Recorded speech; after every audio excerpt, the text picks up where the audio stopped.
எங்க தலைவரோட காலடி மண்ணு. ஹலோ ஹலோ ஹலோ, இது பைத்தியகாரதனமா இருக்கு சார். நீங்க பேசுறது, நீங்க பண்றது எல்லாம். புண்ணு வந்து அவன் வந்து எச்சி தொட்டு வச்சு புண்ணு ஆத்திக்கலாம். தலைவரோட மண்ணுக்கே காசு. இப்ப இது ஒரு தனியா பிசினஸ் ஆகிட்டீங்க. விஜய் எப்படி சார் திங்களாவது அடிக்கிறாரா மிங்களாவது அடிக்கிறாரா? ஆண்டியா இருக்காரு. அப்போ கோமணம் கட்டி போறோம். நீங்க அட்டூழியம் பண்ணிட்டு, நீங்க அராஜகம் பண்ணிட்டு திமுக மேல பழிய போடுறீங்க. இசைஞானி இளையராஜா சும்மா தானே இருக்காரு. அவர்கிட்ட ஒரு சாங்க போட்டு கொடுங்களேன் அப்படின்னு வாங்க கூடாதே என்ன அவங்களுக்கு?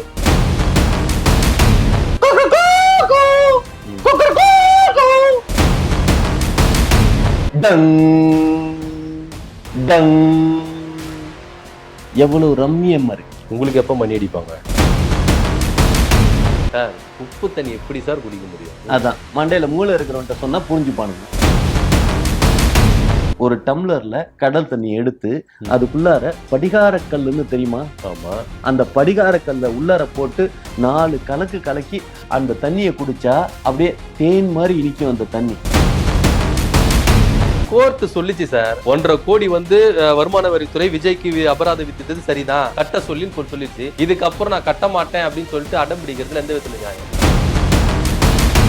எங்க தொண்டர்கள் எத்தனை பேர் இருக்கான், எங்க ரசிகர்கள் எத்தனை பேர் இருக்கான், ஒவ்வொருத்தரும் 1 ரூபாய் கொடுத்தாங்கன்னா எவ்வளவு வரும் தெரியுமா? அப்ப ஆக மொத்தம் உங்க தலைவர் பிச்சை தான் எடுக்க போறாரு.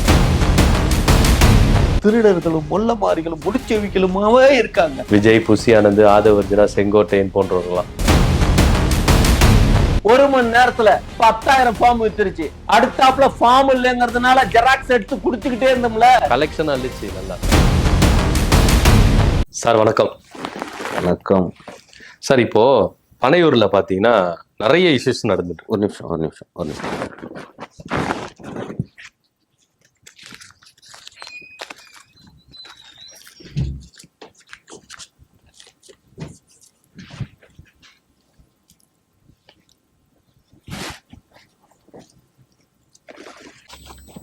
என்ன சார் வச்சுங்க. என்ன சார் இது? ஏங்க ஒருத்தர் குடுக்கறப்ப என்ன ஏதுன்னு இப்படிதான் கேட்பீங்களா? வச்சுக்கோங்க சார்.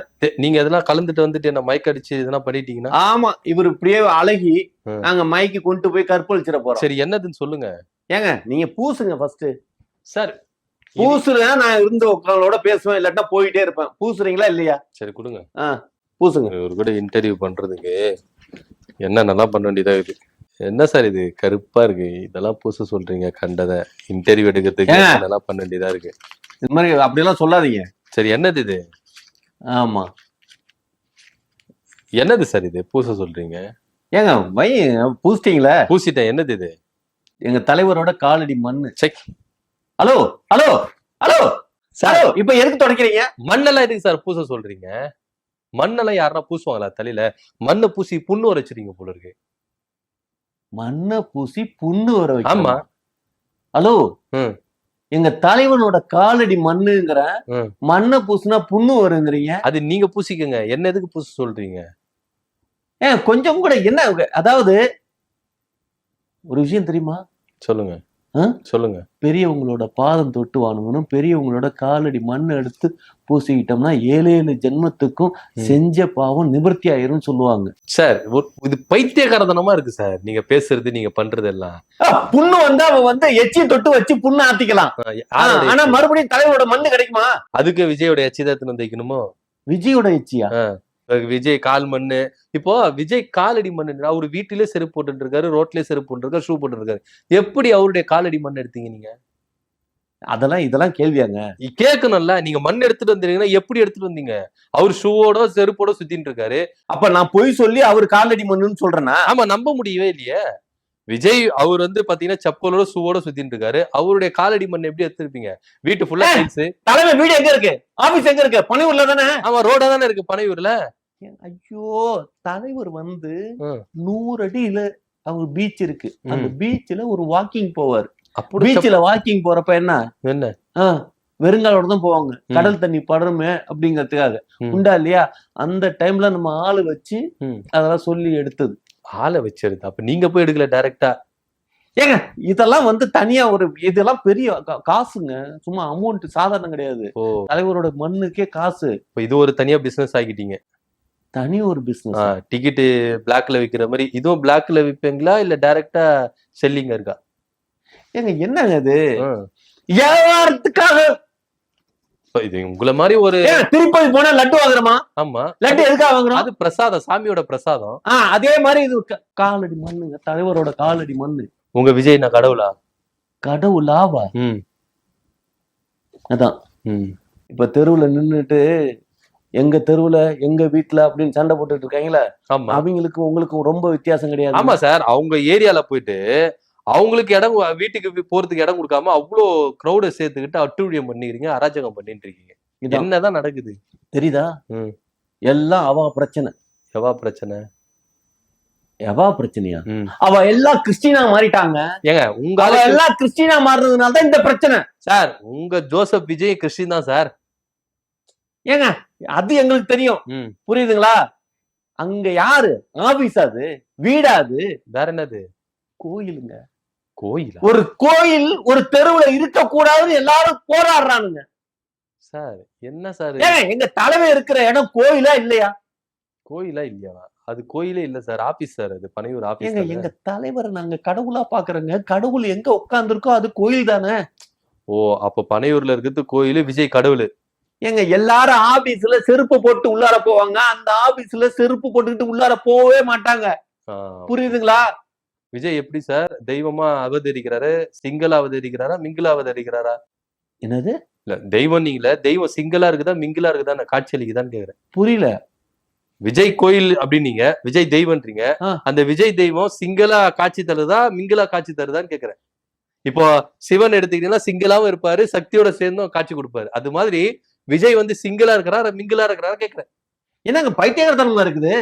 ஓ, நான் கேக்குறது பைத்தியகாரத்தனமா கடவுள் தனியா இருக்காரு, ஜோடி சேர்ந்து உட்கார்ந்து இருக்காருன்னு மாதிரி கேக்குறீங்க. அவதாரம் கொடுக்கணும்ல. எப்படி காட்சி அளிக்கிறாரு? ஆண்டியா இருக்காரு, போதுமா? ஆண்டியா? அப்படிதான் நீங்க ஆசைப்படுறீங்க?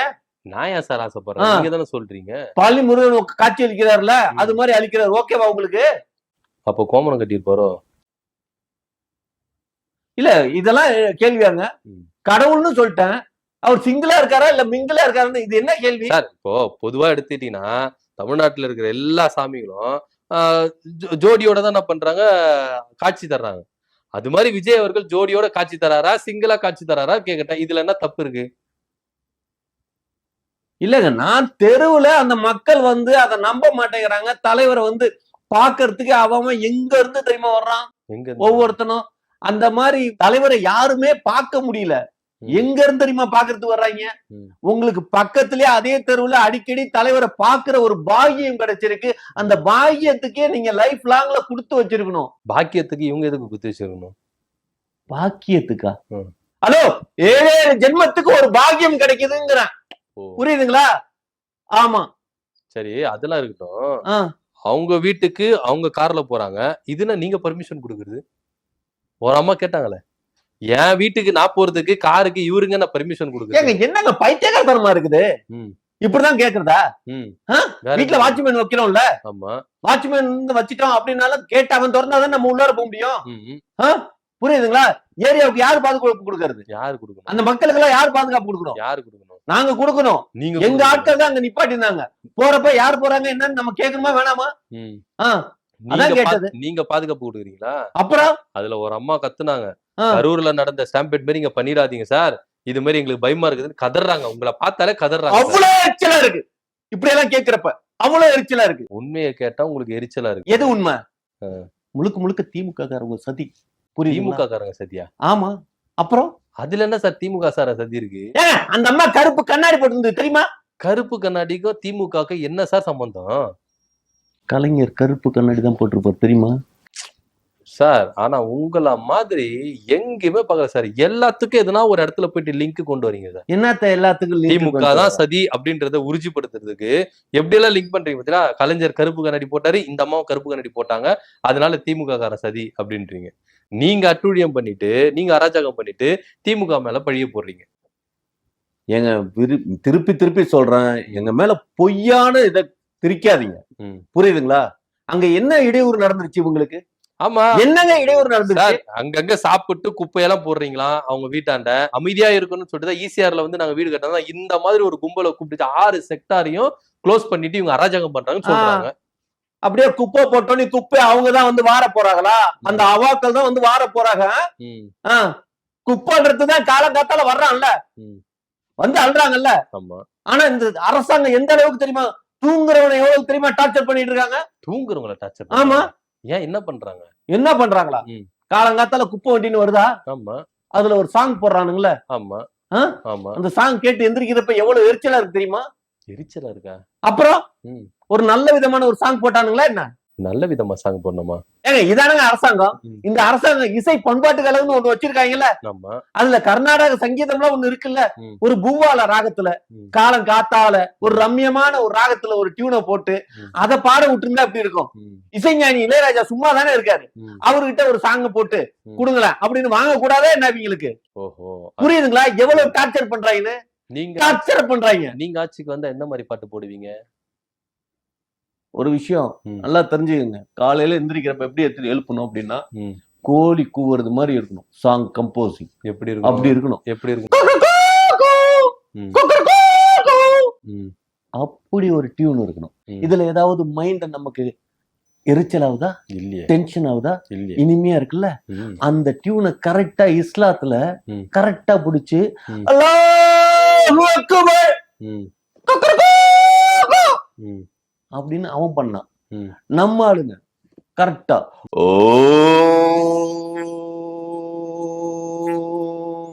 ஏன் போட்டீங்களா சார்? ஏப்பம் விட்டானா? ஹலோ, ஓம்ங்கிற மந்திரம், ஓங்கார மந்திரம், நீங்க புரியுதுங்களா? இல்ல, நீங்க சொன்னது ஏப் போட்ட மாதிரி இருந்தது, அதான் கேட்டேன். ஒரு இந்துவா இருந்தா எப்படி இருக்கு? ரம்மியமா இருக்கா? கிறிஸ்டியானிட்டி சும்மா இல்ல, சர்ச்சில் பெல் அடிப்பாங்க தெரியுமா? டங் டங், எவ்வளவு ரம்மியமா இருக்கு. உங்களுக்கு எப்ப மணி அடிப்பாங்க? புரியல. என்ன 2026ல உங்களுக்கு மணி அடிச்சிருவாங்களான்னு?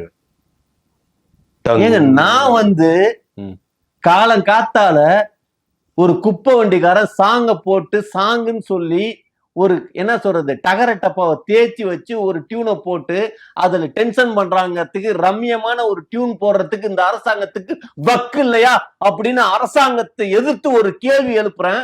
அதெல்லாம் விட்டு உங்களுக்கு எப்ப மணி அடிப்பான்னு கேட்டா புரியல. என்ன கேள்வி கேக்குறீங்க? அதாவது நான் உங்க கேட்ட கேள்விக்கும் நீங்க சொன்ன பதிலுக்கும் சம்பந்தமே இருக்க மாட்டேங்குது. நான் ஏன் கேட்டேன்னா, இத்தனை பேர் அந்த இடத்துல குவிஞ்சு அங்க வசிக்கிற குடியிருப்பு வாசிகளுக்கு இடையூறு ஏற்படுத்துறீங்களேன்னு கேட்டேன். இதுக்கு எங்கெங்கயோ நூல் பிடிச்சி எப்படியோ வந்து பேசி கொலை போடுறீங்க. என்னத்த குழப்பிட்டான்? என்னத்த குழப்பிட்டான்? காலையில அந்த குப்பைக்காரங்க பண்ணாத டென்ஷனா எங்க தொண்டர்கள் பண்ணிட்டாங்க. சரி, ஓகே, அதெல்லாம் இருக்கட்டும். அத்தனை ஆயிரம் தொண்டர்கள் வந்தாங்கல்ல, ஏற்கனவே கரூர்ல இப்படி பண்ணிதான் ஒரு தண்ணி பாட்டில் சரியா வைக்கல அப்படின்றது ஒரு பெரிய குற்றமாயிருச்சு. இங்கேயும் அவ்வளவு வெயில் அடிக்குது, ஒரு தண்ணீர் பாட்டில் குத்துருக்கலாம்ல. சரி, ஒரு டேங்க்னா வச்சிருக்கலாம்ல, தண்ணீர் டேங்க் வர அந்த தாவைக்கான தண்ணீர் குச்சிருப்பாங்கல்ல. ஏன் அது மாதிரி பாரபட்சம் பண்றீங்க? என்னங்க உங்களுக்கு எல்லாத்துக்குமே அதாவது கொஞ்சம் கூட யோசிக்கிற தன்மைங்கிறதே கிடையாதா? கரூர்ல கடல் இருக்காங்க இல்ல இல்ல இல்ல இல்ல, ஆனா தலைவன் வீட்டுல இருந்து ஆபீஸ்ல இருந்து 100 அடி தூரத்துல கடல் இருக்கு. எவ்வளவு தண்ணி இருக்கு? எவ்வளவு குடிக்க மாட்டானா என்ன? சார், உப்பு தண்ணி எப்படி சார் குடிக்க முடியும்? நீங்க குடிப்பீங்களா உப்பு தண்ணி? அதான் மண்டையில மூளை இருக்கிறவன்ட்ட சொன்னா புரிஞ்சுப்பானுங்க. இப்படி ஏங்க உங்களுக்கு ஒரு விஷயம் தெரியுமா? ஒரு டம்ளர்ல கடல் தண்ணி எடுத்து அதுக்குள்ளார படிகார கல்லுன்னு தெரியுமா? ஆமா. அந்த படிகார கல்ல உள்ளார போட்டு 4 கலக்கு கலக்கி அந்த தண்ணியை குடிச்சா அப்படியே தேன் மாதிரி இனிக்கும் அந்த தண்ணி. படிகாரன்றது ஷேவிங் பண்ண எரிச்சல் இருக்கக்கூடாது, அந்த நம்பிச்சல் இருக்கக்கூடாதுன்றதுக்காக தடவுவாங்க. அதை எடுத்துன்னு போயிட்டு தண்ணியில போட்டு கலந்து குடிக்க சொல்றீங்க. இதான் ஒரு படிகார கல்லோட அறிவை எந்த அளவுக்கு தெரிஞ்சு வச்சிருக்கீங்க பாருங்க. இவ்வளவுதான் தெரிஞ்சு வச்சிருக்குமா? நான் இவ்வளவு தெரிஞ்சு வச்சிருக்கேன். ஆனா நீங்க இந்த லட்சணத்துல எனக்கு மூளை இருக்குதான் கேக்குறீங்க. நீங்க படிகார கல்லு வருடங்கள் ஆகி போச்சுன்னா அது அப்படியே வைரக்கல்லா மாறிடும். புரியுதா? இத தெரிஞ்சு போய் இப்ப எங்கேயாவது படிகார கல்லு கிடைக்குதா? எங்கேயுமே கிடைக்கும். ஏன் எல்லாம் திமுக காரன் எடுத்து கொண்டு போய் பதுக்கி வச்சுட்டாங்க. வருஷம் போச்சுன்னா வைரக்கல்லா மாறுங்கிறதுக்கு இப்பவே அவங்க பதுக்கி வச்சுட்டாங்க. புரியுதுங்களா? விஜய் எவ்வளவு பதுக்கி வச்சாரு? விஜய் எவ்வளவு பதுக்கி வச்சிருக்காரு? இந்த விஷயம் உங்களுக்கே இவ்வளவு தெரிஞ்சிருக்குன்னா உங்க தலைவருக்கு தெரிஞ்சிருக்காதா? படிகாரக்கல்லு வைரக்கல்லா மாறுன்ற விஷயம் உங்களுக்கு தெரிஞ்சிருக்கு. உங்களோட இன்டெலிஜென்ட் உங்க தலைவர், அவருக்கு தெரிஞ்சிருக்காதா? அவர் எவ்வளவு சேர்த்து வச்சிருக்காருன்ற. இந்த வாழ போற வாழ்க்கையில சேர்த்து வைக்கிறது ஒரு காலத்திலயும் பிரயோஜனம் இல்ல. சம்பாதிக்கிறதே செலவு பண்றதுக்கு தான், சேர்த்து வைக்கிறதுக்கு கிடையாது. அப்படியா? புரியுதுங்களா? பறவைகள் விதைப்பதும் அல்ல அறுப்பதும் அல்ல. பறவை என்ன டெய்லி சாப்பிடாமையா இருக்கு, தூங்காமையா இருக்கு, இல்ல இனப்பெருக்கம் செய்யாம தான் இருக்கா? மனிதன் அப்படி இருக்க பழகிக்கணும். அப்படி ஒரு தத்துவத்துல இருக்கிறது தான் தாவேகா கட்சி. எங்க தலைவர் அப்படிப்பட்டவர். சேர்த்து வைக்கிறாரா? சேர்த்து. ஆமா, எதுவுமே சேர்த்து வச்சுக்கல. அதுக்காக 1.5 கோடி வரியை மட்டும் கட்ட மாட்டாரு. ஹலோ, நீங்க என்ன அரசாங்கத்துக்கு சப்போர்ட்டரா பேசி நடத்துறீங்களா? நான் அரசாங்கத்துக்கு சப்போர்ட்டர் நடத்துறேன் சார். கோர்ட் சொல்லிச்சு சார், 1.5 கோடி வருமான வரித்துறை விஜய்க்கு அபராதம் விதித்தது சரிதான், கட்ட சொல்லின்னு சொல்லிடுச்சு. இதுக்கப்புறம் நான் கட்ட மாட்டேன் அப்படின்னு சொல்லிட்டு அடம் பிடிக்கிறதுல எந்த விதத்துல நியாயம்? என்னங்க காசு இல்லாதவன்ட்ட சொல்லிட்டு இருக்கிற விஷயம் மாதிரி சொன்னீங்க. பின்ன 200 கோடி உச்சத்துல இருந்து எங்க ஆளு வந்தாரு அப்படின்ற விஜய் அவர்கள் 1.5 கோடி கட்ட மாட்டாரா? அது எங்க தலைவருக்கு தெரியாதா? எங்களுக்கு தெரியாதா? தெரியலையே. தெரியலையே. எங்க தொண்டர்கள் எத்தனை பேர் இருக்கான், எங்க ரசிகர்கள் எத்தனை பேர் இருக்கான், ஒவ்வொருத்தரும் 1 ரூபாய் கொடுத்தாங்கன்னா எவ்வளவு வரும் தெரியுமா? அப்ப ஆக மொத்தம் உங்க தலைவர் பிச்சை தான் எடுக்க போறாரு. பிச்சை எடுக்கிறாரா? ஹலோ, நாங்களே சேர்ந்து 1 ரூபாய் கொடுத்தோம்னாவே அத்தனை கோடி ரூபாய் வரும். அப்படி இருக்கிறப்ப தலைவர் 1.5 கோடி ரூபாய் கட்ட மாட்டாரா? அப்பத்துல இருந்து கூட அவர் பணத்துல இருந்து எடுக்க மாட்டாரு. உங்க கிட்ட பிச்சை எடுத்து 1 ரூபாய் பிச்சை எடுத்து 1.5 கோடி கட்டிடுவாரு. ஏங்க என்னங்க இது? ஒரு விஷயம் நல்லா தெரிஞ்சுக்குங்க, இந்த திமுக காரங்களோட சதி படு பயங்கரமா இருக்கு. அரசாங்கமும் கோர்ட்டும் எல்லாமே அவங்களுக்கு சாதகமா தான் இருக்குது. நாங்க இங்க ஹைகோர்ட் தான் இல்ல, சுப்ரீம் கோர்ட் வரைக்கும் நாங்க போனா கூட அது நடைமுறைக்கு கொண்டு வர மாட்டேங்கிறாங்க. எங்களுக்கு நாங்க அப்பீல் போட்டா கூட நாங்கள ஒரு விஷயங்க, நாங்க சீரியஸா சொல்றேன், நாங்க ஐநா சபையை நம்புறோம். ஐநா சபையில எங்களுக்கு சரியான தீர்ப்பு கிடைக்கும். ஐநா சபைக்கா? ஆமா சார். இதுக்கும் அதுக்கு என்ன சார் சம்பந்தம்? இதுக்கும் அதுக்கு என்ன சம்பந்தமா? ஐநா சபைக்கும் 1.5 கோடி கட்டுறதுக்கு என்ன சம்பந்தம் நான் கேக்குறேன். ஏங்க கொஞ்சம் கூட, அதாவது எப்ப கட்ட வேண்டியது எப்ப சொல்லணும், யார் மேல தப்பு சார்? யார் மேலங்க தப்பு? யார் மேல தப்பு? விஜய் மேலதான் தப்பு. ஏங்க 3 வருஷத்துக்கு அப்புறம் சொல்லிருக்காங்க. எப்ப போட்ட வழக்கு? 3 வருஷத்துக்கு முன்னாடி போட்டாங்க சார். உங்க ஆளுதான் கோர்ட்டுன்னு போயிட்டு இழுத்தரிச்சு வந்தாரு. இன்னைக்கு கரெக்டா தீர்ப்பு. அது நீதி எங்களுக்கு கிடைக்கணும்னா இந்த இந்தியாவில கிடைக்காது. நாங்க மேல்முறையீடு செஞ்சு சீரியஸா சொல்றேன், ஐநா சபை தான் இதுக்கான தீர்வு நடத்தும். இங்க இருக்கிறவங்க எல்லாருமே திமுக காரங்களா இருக்காங்க. ஐநா சபையில திமுக காரன் தான் என்ன பண்ணுவீங்க? இங்கிலீஷ்காரன் ஒரு காலத்துலயும் எகைன்ஸ்டா நடத்த மாட்டான். அவன் உண்மைக்கு புறம்பா நடக்கவே மாட்டான். புரியுதுங்களா? ஒரு விஷயம் தெரியுமா, வெள்ளக்காரன் பொய் பேச மாட்டான். ஓஹோ, இது ஒண்ணு வேற இருக்கா? புதுசா கிளப்பிடுறீங்க போல. புதுசா கிளப்பல, இதெல்லாம் பழசு. பழமொழியை தெரிஞ்சுக்கிட்டு பேசுங்க. இந்த பழமொழி தெரியாதா? தெரியாது. வெள்ளக்காரன் ரொம்ப உண்மையா இருக்கான்னு சொல்லிதான் அவனை துரத்தி அடிச்சிருக்காங்க நம்ம ஆட்கள். ஆமா, ஒருத்த உண்மையா இருக்கிறது பிடிக்க மாட்டேங்குது. அவ்வளவு இந்த நாடை நாட்டு மக்களையும் எப்படிதான் திருத்த? என் தலைவன் வர்றதே தப்புதான். இந்த நாட்டுக்கு இந்த நாட்டு மக்களுக்கு என் தலைவனோட உண்மையை ஒத்துக்குனீங்க கடைசியில. என்னத்தை ஒத்துக்க? தலைவன் வந்தது தப்புதான் அப்படின்னு. ஹலோ, ஒரு நல்லது செய்யணும், ஒரு மாற்றத்தை ஏற்படுத்தணும், என் தலைவன் நினைச்சு வர்றது இருக்கே அது தப்புன்னு சொல்ல வர்றேன். புரியுதுங்களா? அப்ப கெட்டதாவே நினைச்சிட்டு வர சொல்லுங்க உங்க தலைவரை. கெட்டதா நினைச்சு வர சொல்லணும்? நல்லது எதுக்கு நினைக்கணும்? கெட்டதாவே நினைச்சிட்டு வர சொல்லுங்க. ஏங்க என்னங்க, நாடு நாட்டு மக்களுமே திருடர்களும் மொல்லமாரிகளும் முடிச்செவிகளுமாவே இருக்காங்க. விஜய், புசி ஆனந்த், ஆதவர்ஜனா, செங்கோட்டையன் போன்றவர்களாம். நான் என்ன சொல்லிட்டு இருக்கேன்? இப்ப நீங்க தான் சொன்னீங்க, இங்க இருக்கிறவங்க எல்லாமே கொள்ளடிச்சது எல்லாம் பண்றாங்க. எங்க கட்சியில இருக்கவங்க சொல்லல நானு. ஓ, அப்ப கட்சியில இருக்கிறாங்க இவங்கலாம்? இல்லங்க, புரியல. என்னதாங்க உங்களுக்கு பிரச்சனை? இல்ல சார், உங்க கட்சியில இருக்கிறவங்க நான் என்ன சொல்லிட்டு இருக்கேன், ஒரு தேர்தல் நேரத்துல தேர்தல்ல நிக்கிறதுக்கான விஷயத்துக்கு அந்தந்த தொகுதியில எதாவது நிப்பாட்டணும் அப்படிங்கிற விஷயத்துக்கு இவ்வளவு இதா இருந்து நின்னு ஒரு மக்களுக்கு இப்படி எல்லாம் செஞ்சாலும் இந்த நன்றி கிட்ட மக்கள் ஆயிடுவாங்களே, நீங்க பிரயோஜனமற்ற பீப்புள்ஸா இருக்கானுங்களே அப்படிங்கறதுக்காக சொல்ல வந்தா. சரி, இப்ப நீங்க தேர்தல் அப்படின்னு சொன்ன மாதிரி தான் ஞாபகம் வருது. இந்த படிவம் ஒண்ணு ரிலீஸ் பண்ணீங்கல்ல, தேர்தல் நிக்கிறதுக்கு விருப்ப மனு அப்படின்னு ஒண்ணு தாக்கல் விருப்ப மனு. ஆமா, அதுல ஒரு அது விருப்பப்பட்டவங்க வாங்குறது. அதான் விருப்பப்பட்டு வாங்குறாங்க. பாத்தீங்கல்ல, 1 மணி நேரத்துல 10,000 ஃபார்ம் வித்துருச்சு. ஆமா ஆமா. அடுத்தாப்புல ஃபார்ம் இல்லைங்கிறதுனால ஜெராக்ஸ் எடுத்து குடுத்துக்கிட்டே இருந்தோம்ல. கலெக்ஷன் அள்ளிச்சு நல்லா 1 மணி நேரத்துல. ஒரு ஃபார்ம் எவ்வளவு குத்தம்? எவ்வளவு? 10,000 5,000. ஹலோ, என்னங்க சார், பொது தொகுதினா 10,000, தனி தொகுதினா 5,000 அப்படின்னு வியாபார கலெக்ஷன் அள்ளிச்ச 1 மணி நேரத்துல. அதெல்லாம் ஒரு காசா? கொடுத்து வாங்கணுங்களா? நீங்க சீட்டு குத்துருவீங்களா? ஒரு விஷயம் நல்லா தெரிஞ்சுக்குங்க, புரியுதுங்களா? இந்த தேர்தல்ல அவங்களுக்கு நாங்க குழுக்கள் சீட்னு சொல்லுவாங்க தெரியுமா?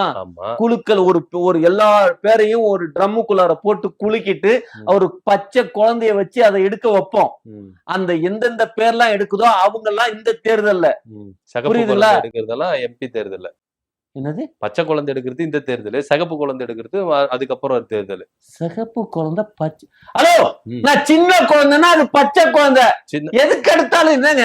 சின்ன குழந்தைனா யாரு? புஷியானந்த் ஐயா வருவாரா? சின்ன குழந்தை புஷியானந்த் வருவாரா? ஹலோ, 5 வயசுக்கு கீழே இருக்கிற குழந்தைங்க இருக்காங்க இல்லையா? Okay okay okay. அவங்க எல்லாம் விவரம் தெரியாத குழந்தைகள். இதுக்குதான் குழந்தைகள் அணி வச்சிருக்கீங்க போல இருக்கு, சீட்டு எடுக்கிறதுக்கு. தெரியுதுல்ல? தெரியுது. இது மாதிரி வேற எவனாவது கட்சியில வச்சிருக்காங்களா? இல்லையே, ₹1 வச்சிருக்க மாட்டாங்க. அறிவு இல்லாதவனுக்கு. ஆமா, உங்களுக்கு மட்டும் அறிவு நிறைய இருக்குது. குழந்தையில இருந்து அரசியல் சொல்லி கொடுக்கணுங்க.